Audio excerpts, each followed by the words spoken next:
And you know me, I'm just a street analyst. I get reality checks. 5 nights, man, gotta be next. Whether written down memoirs or war for the brain, they ain't ready for what I got to offer the game. Spit it with substance, self-destruction among us. Money is power. Look how far back it flung us. Then they strung us along like that carrot dangle. Peep the angle. They want another Mr. Bojangles. Coach of Bandit Del Jones. Yo, Mr. Spinks, how we doing? I'm doing all right, you know, living slow-mo. Okay, we got Errol Jarrett in the house from London and myself from London. That's Boxing Beats and Rhymes. We have 78 Fight News from across the pond in America and Bertmarx. So the first question I wanna put forward to you is, how are you gonna maintain the great legacy of the Spinks fighting family? What are you gonna bring to the table? Well, first of all, I don't have to maintain anything, you know what I'm saying, because Leon, Michael, and Cory, they all did their thing with, you know, with the legacy, and I'm just trying to build my own little franchise and, you know, just keep it going, you know what I'm saying. The Spinks name will always be there, but as long as I'm doing what I have to do, then, you know, it will get me out of the shadows of them and, you know, probably make a path for myself. So, you know what I'm saying, I'm not really trying to, you know, keep the legacy going. I'm trying to, you know, uphold my responsibilities, try to do what I have to do myself. You know what I'm saying? Because I mean, I got the last name. I just need to, you know, stay focused and get in there and do what I have to do. Is that what do you think that's an added pressure when people mention things like that, like the question I just put forward to you, or you're just trying to do your own thing? I mean, no pressure at all, because everybody want to know that. Of course, you know, if Mike Tyson's son started boxing and whatnot, they were like, hey, so, you know, are you going to go in there, you're going to do what you have to do? And, of course, he's going to be like, yeah, there's a lot of pressure. But me, I've been doing it for so long. I've been doing this since I was 4. I'm 24 now. And I've been doing this for 20 years. And, you know, I had my for a very long time, and I know the ins and the outs. I just don't know the politics. So as far as pressure, nah, I don't feel any pressure. It's fun for me. It's, you know, it's something to do. The thing I was sort of like more or less getting at is that with a heritage like that, you're almost blooded into the game anyway. That's what I'm saying, you know? Yeah. Yeah, so, no doubt. I mean, I had no other choice. Of course, my dad told me, you know what I'm saying, I had to finish school because he didn't want me to go down the path that, you know, he took, because he went pro directly out of high school. And you know that Cory, he wanted me to at least attend college for a year or two and then step foot in the game so I could at least have a background or, you know, something to hold me up if I feel like boxing wasn't for me. That's what's up. Yeah, so you were saying you've got a story to tell, so let us know your story, bro. I mean, as far as the boxing thing goes, the politics and everything, it's real difficult, you know. So I'm new to the game, and I just went pro last year, and so I'm only 2-0, and it just seemed like my career is not moving along the way I wanted to move along. You know, Cory, of course, is still doing his thing. He's still active in the boxing world, and you know, no one's really paying attention to me. You know what I'm saying? I'm goofy, and you know what I'm saying, I like to play around a lot and all this other stuff, but it just seems like when I would be serious about something that we all love, it's like I'm not. They're looking past me. You know what I'm saying? I mean, it just seems like don't nobody want to take the step backwards and be like, oh shit, we gotta, you know, start him back all fresh. He's 2-0, and you know what I'm saying, we have to go through all this, that, and bullshit when you can just work with Cory and just keep it moving. I just feel that Cory just don't want to be overthrown. You know what I'm saying? He keeps the spotlight to himself, and he doesn't want to look back and, you know, help nobody else out. It just seems like he's just doing his own thing, and he just don't give 2 fucks. Damn. It's fucked up, man. So, go on, Fight News. I was gonna ask, brother, do you have any are you currently signed to any promotional companies, and if so, when can we expect your next fight? Man, I'm not signed by any promotional company. I have a manager.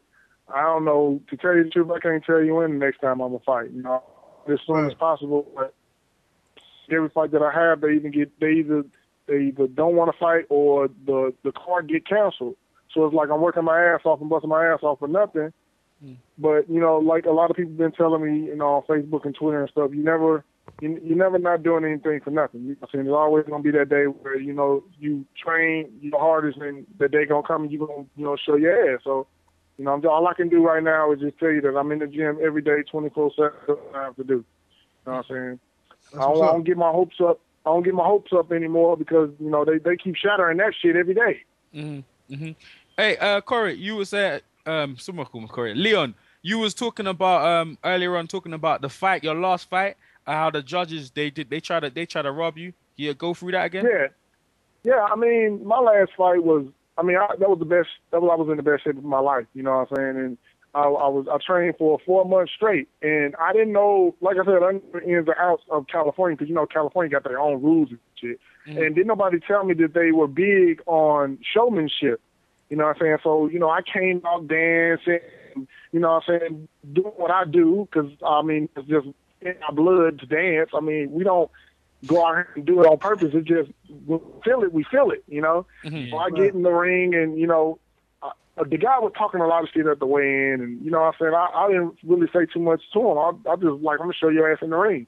You know what I'm saying? So I got in the ring, and you know, being that he was a hometown kid, and all the judges were California people, you know, he had the little edge, and you know what I'm saying. I knocked this man down 3 times in the first round. The referee didn't, you know, score not one of the motherfucking knockdowns. And in the 4th round, when I was, you know, blowing away, he didn't throw no punches. The referee was in the ring, in the middle of the ring.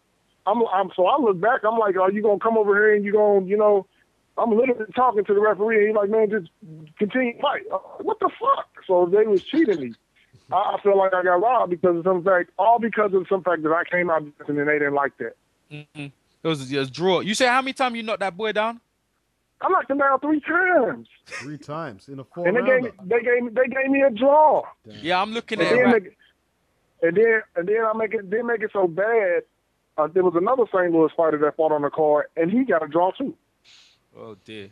Well, all the knockdowns you scored counted by the referee. What'd you say? Well, all the knockdowns you scored counted by the referee. No, they had 4. They got 3 judges, bro. No, the knockdowns he scored. They didn't score neither one of them. Oh, okay. I'm looking at the score. I'm looking at I'm looking at the card now. They I don't know how they put this in draw. Yeah, I know. Go on. It's like they didn't count the knockdowns, isn't it? They didn't count not knockdown, not one. Well, they say it was a slip. The first one, the referee was like, the first one was a slip. The small guy wrestling, and then he fight fair. I'm like, what is that? They try to rob you, ass. They try to rob you, man. Yeah, they did, man, because, you know, I ain't gonna lie, I was being disrespectful to the fighter. You know what I'm saying? I was paying attention to him, looking at him. You know, I had so much confidence. It was like, this dude ain't shit, he ain't doing nothing forward. So I can hit him with a couple punches and keep it moving. You know what I'm saying? I'm a boxer. So I moved out the way and all the other stuff. I felt so good. And I guess they didn't like that. It turned off very, very, very quick. Yeah, you know how they don't like cocky black guy. Yeah, and you got the name and the swagger and stuff, man. They probably didn't like that showboat stuff. Yeah, but I didn't. Well, yeah, it come off a little cocky, but I didn't say anything. Let my skill speak for itself. Nah, you gotta do you, man. That's what I'm saying. Yeah, you gotta do you. I ain't trying to. Yeah, that's right, man. Right. Yeah, you gotta do you. So what you gonna do for the rest of the day, champ? Oh, I'm done. I'm done training. I'm done. You know, with getting my cardio and stuff, man. I'm just gonna chill, man. I'm gonna relax and, you know, count my blessings. Cause like I said, I'm out here in California. My manager moved me from St. Louis to California, and I don't know anybody. So every day I go to the gym, and every day I come home. You know, so it's the only thing I could possibly, you know what I'm saying, at least from a bad situation to a good situation. So I'm blessed to be out of St. Louis. Cause right about now it's just terrible, and I don't want my career to go. So I can just hope for the best, man. That's the thing I could possibly do. Yeah, you were saying about the dynamics with you and Leon Spinks. Can you explain that again? Cory Spinks. Yeah, he's my grandfather. I call him Dad because my father, Leon Jr., he got murdered when I was 2 years old, and they didn't have the best of relations. They kept feuding. And so when he died and, you know, he came to the funeral, he took me.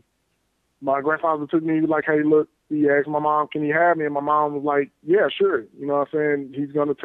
Can I take her with me? And he took me and he raised years old, and that's the only man I know. You know what I'm saying? He's the father that I had in my life when my dad wasn't there. So I call him Dad, and he calls me. So when I have interviews or what, to tell people, yeah, this is my dad, and they like, but it is, relationship is deeper than what we think it is. You know what I'm saying? Yeah, yo, I Leon. was 2 years old. Yo, Leon, you're breaking up. Are you walking or something, or you round some windy place? Because you talking and your phone kind of breaking up. No, I'm cool. I'm standing on one. Oh, okay, you sound like you're broken up slightly. Okay. So you and Cory would be brothers then, like more or less like brothers, right? Yeah, we would be brothers, but he's my uncle. Yeah, I get. Yeah, I get you. Yeah. Okay. Well, and you guys want to say anything to Leon? 78. Yeah, brother Leon. How do you and Cory? I mean, I kind of get the impression that y'all have a little rift going. Is that true? I mean, you guys, how was your relationship, you and Cory?